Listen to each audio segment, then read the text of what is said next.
خدا جانے کہ قسمت میں ہماری کیا لکھا ہوگا، خدا جانے کہ قسمت میں ہماری کیا لکھا ہوگا، خدا جانے کہ قسمت میں، خدا جانے کہ قسمت میں ہماری کیا لکھا ہوگا۔ ایک جوان کھڑا ہوا، اس نے کہا کہ خدا کو تم کو مرنے کے بعد بتائے گا، میں ابھی بتا دیتا ہوں کہ تمہاری قسمت میں کیا لکھا ہوگا۔ تو اپنا مصرع پڑھو، میں جواب دیتا ہوں۔ خدا جانے کہ قسمت میں ہماری کیا لکھا ہوگا۔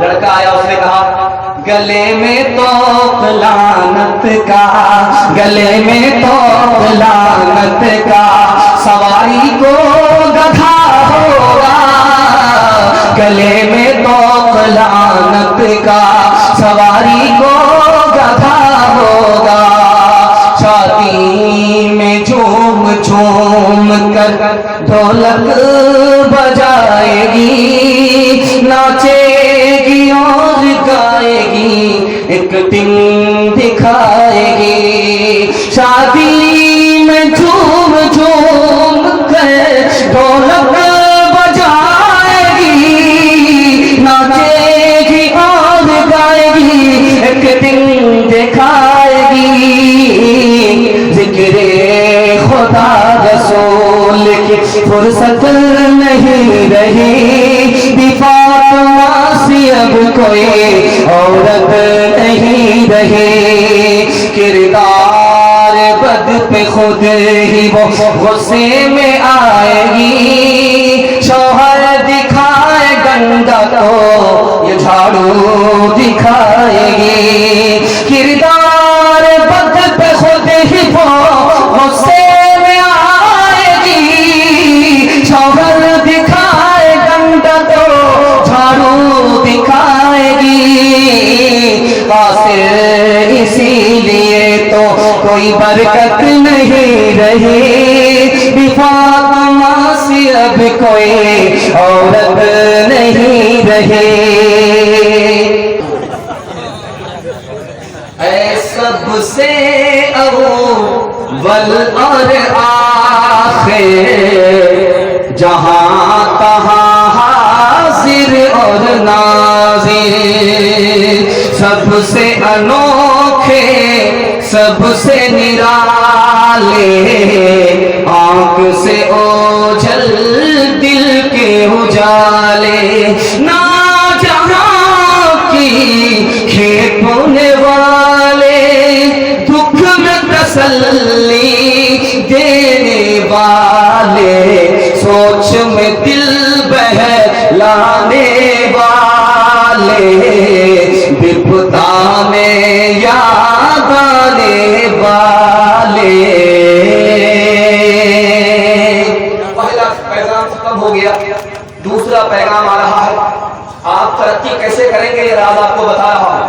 پورے جلسے میں آپ اس کی حفاظت کر لیجئے، میں گارنٹی لیتا ہوں 10 سال کے برابر 1 سال میں آپ کو ترقی ہوگی انشاءاللہ۔ ترقی کرنا جانتے ہیں، ترقی کرنا چاہتے ہیں، دونوں ہاتھ اٹھائیے، 3 منٹ میں جلسہ مکمل ہو رہا ہے، جوش کے ساتھ ہاتھ اٹھائیے، بالکل صحیح جا رہا ہے، ساتھ کو معاف، اس کے بعد غلطی مت کیجیے گا، سیدھا جنازہ پڑھیں گے۔ دوسرا پیغام بہت خوبصورت آپ کے سامنے آ رہا ہے، دھیان سے سنیے گا۔ آذان ہوئی ہے، کس نے آذان دیا؟ بلال نے آذان دیا۔ لوگوں نے جھگڑا شروع کر دیا، گورا آدمی کو آذان دینا چاہیے، کالے آدمی نے آذان دے دیا، مزہ خراب ہو گیا۔ اللہ کے رسول نے فرمایا اللہ کے ہاں کالا گورا نہیں دیکھا جاتا، جو دیندار ہے اس کو اللہ پسند کرتا ہے۔ بلال کو اللہ دینداری کی وجہ سے پسند کر رہا ہے۔ نماز کی باری آئی، اللہ کے رسول صلی اللہ علیہ وسلم آگے بڑھے نماز پڑھنے کے لیے۔ ایک جوان آیا، روک دیا، میں چابی دے نہیں سکتا، دروازہ کھول نہیں سکتا، اللہ کی بندگی آپ نہیں کر سکتے۔ اللہ کے رسول نے فرمایا ایک وقت آئے گا یہ چابی میرے ہاتھ میں ہوگی اور اس کے میرے لیے دروازہ کھلے گا، میں آزادی کے ساتھ اللہ کی بندگی کروں گا۔ وہ وقت جب آیا تو کہا کہ وہ جوان کہاں گیا جو اللہ کی مسجد میں اللہ کے بندے کو روکتا تھا؟ مجھے سجدے کے لیے اس نے چابی نہیں دیا. وہ جوان آ گیا. تب تمہارے ساتھ کیا کیا جائے؟ مارا جائے یا چھوڑ دیا جائے؟ تو جوان کی زبان سے دو جملے نکلے. اخن کریم نبی کریم، آپ تو مہربان نبی ہیں، معافی کریں گے بدلہ نہیں لیں گے. آپ تو مہربان بھائی ہیں، معافی کریں گے بدلہ نہیں لیں گے. اللہ کے رسول نے فرمایا معاف کر دیا، چلو زندگی بھر تمہارے لیے احسان کر دیا. یہ چابی تم کو دیتا ہوں، تمہارے خاندان کو دیتا ہوں، اور قیامت تک کے لیے چابی دیتا ہوں. تین مثال آپ کے سامنے آ رہی ہے، دھیان سے اس کو سنیے گا. رمضان کا مہینہ ہے، تراویح پڑھنے کے لیے لوگ آئے. کسی نے کہا کہ 8 رکعت پڑھیں گے، کسی نے کہا کہ 20 رکعت پڑھیں گے. بیچ میں ایک صاحب آ گیا. تم کتنی پڑھنی چاہتے ہو؟ کہا 8 رکعت. کہا بہت کم پڑھنا چاہتے ہو. کہا تم کتنی تراویح پڑھنی چاہتے ہو؟ تو کہا 20 رکعت. کا بہت زیادہ پڑھنا چاہتے ہو. ارے تم تو پڑھنے والے ہو، چاہے تھوڑا پڑھو چاہے زیادہ پڑھو، لیکن ان کی فکر کرو جو پڑھتے ہی نہیں ہیں. یہ بحث سے ہمیں کیا ملے گا؟ آپس میں بحث کرنے سے، جھگڑا کرنے سے کیا ملے گا؟ تم بھی فکر کرو اس کی جو نماز نہیں پڑھتے، ہم بھی فکر کرتے اس کی جو نماز نہیں پڑھتے. تیسری بات آپ کے سامنے آ رہی ہے، یہ ملک آزاد نہیں ہوا ہے. امام صاحب کھڑے ہوئے ہیں نماز پڑھانے کے لیے. پیچھے جیسے ہی والضالین کی صدا لگی، ایک نے آہستہ سے آمین کہا، دوسرے نے زور سے آمین کہا. اس نے اس کے گریبان کو پکڑا. تم نے آہستہ سے آمین کیوں کہا؟ اس نے اس کے گریبان کو پکڑا. تم نے زور سے آمین کیوں کہا؟ اس نے اس کو لاٹھی ماری، اس نے اس کو لاٹھی ماری. اللہ کے گھر میں 2 مسلمان لہولہان ہو گئے. عدالت میں مقدمہ آیا، وکیل کو سمجھ میں نہیں آیا یہ آمین کس زمین کا نام ہے، یہ آمین کس مکان کا نام ہے. 15 منٹ تک تو حاکم کو سمجھ ہی میں نہیں آیا کہ جھگڑا کس پر ہوا. یہ آمین دعا کا نام ہے. اس حاکم نے ججمنٹ لکھا، اس سے ہماری عقل کی پٹی ہٹ جاتی ہے، ہم کو اپنی حقیقت معلوم ہو جاتی ہے. اس نے لکھا کہ آمین کی 3 قسمیں ہیں. ایک آمین آہستہ سے، یہ بھی حدیث سے ثابت ہے. ایک آمین زور سے، یہ بھی حدیث سے ثابت ہے. ایک تیسری آمین ہے آمین بالشک، فتنہ اٹھانے کے لیے کہ میں تم سے اچھا، تم مجھ سے اچھا نہیں ہو سکتے. یہ فتنہ اٹھانے کے لیے آمین ہے، یہ حدیث سے ثابت ہے. یہ دیوبندی بھی گنہگار ہے، یہ سلفی بھی گنہگار ہے. آخری مثال آپ کو سناتا ہوں، پیغام ختم کروا. آپ دیکھیں گے دلی میں ایک مسجد ہے، اس کا نام لال کنویں والی مسجد ہے. لال کنویں مسجد کا جو امام تھا وہ بریلوی تھا، اور ان کے پیچھے نماز کون پڑھ رہے ہیں؟ دیوبندی پڑھ رہے ہیں. اس دیوبندی عالم کا نام کیا ہے؟ حضرت نانوتوی. نماز پڑھ. جب انہوں نے سلام پھیر کر کے دیکھا کہ اچھا نانوتوی نماز پڑھ رہے، میں تو ان کو کافر کہتا تھا اور یہ میرے پیچھے نماز پڑھتے ہیں، ہمارے شرم کے پانی ہو گیا.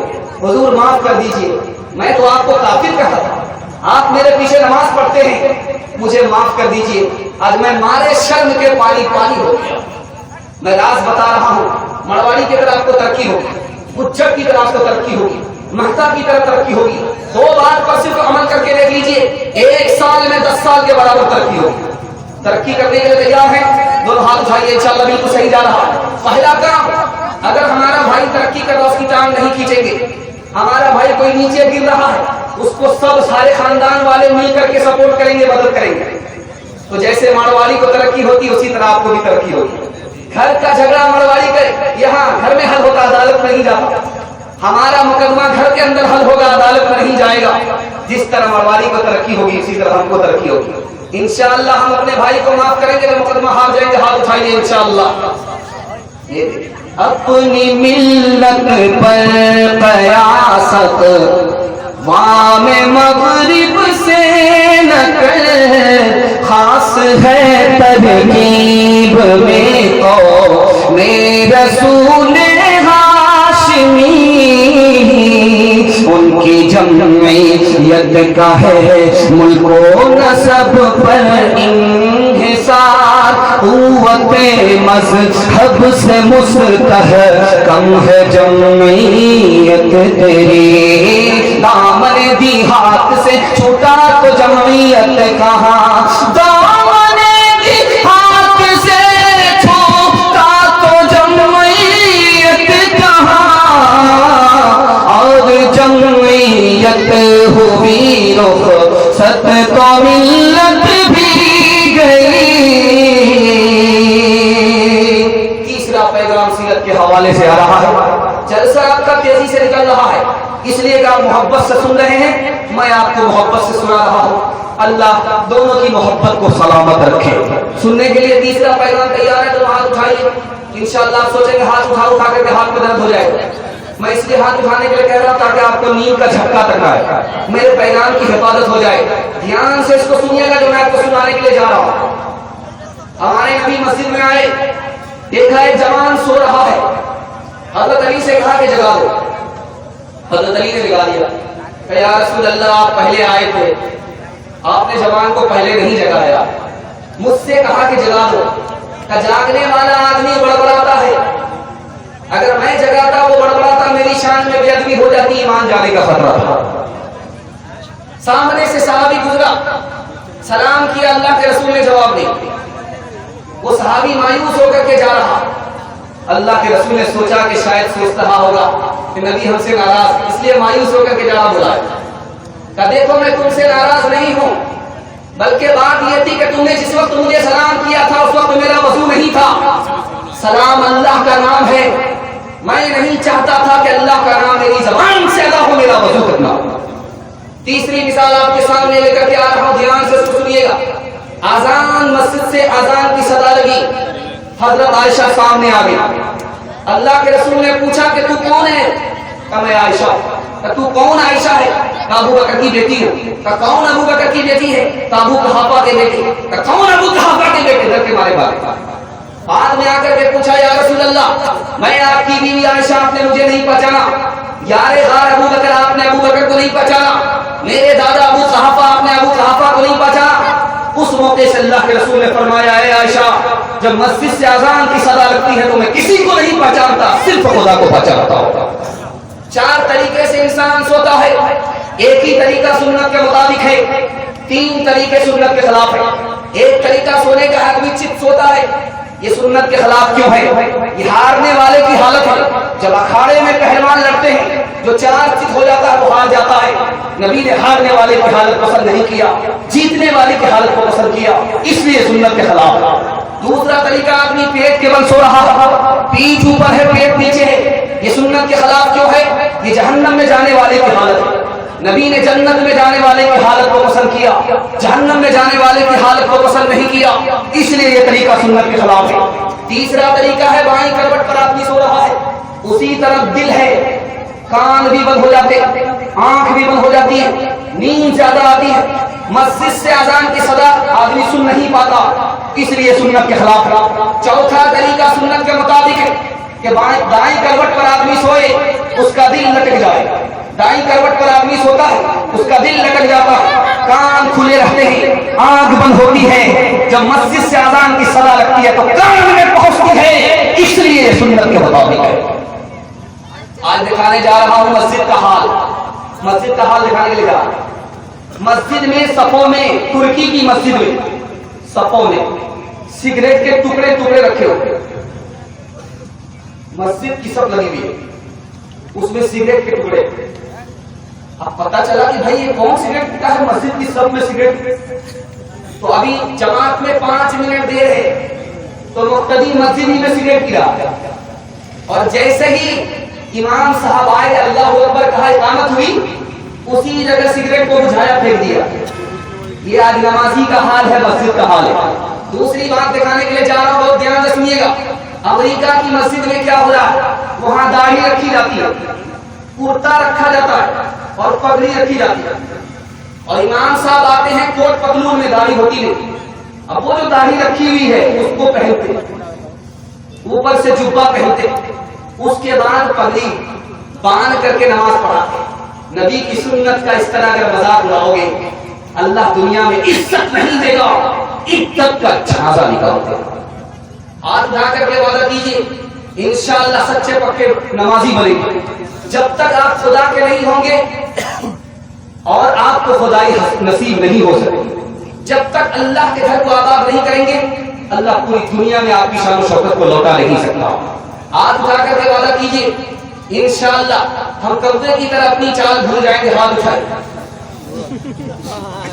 وہ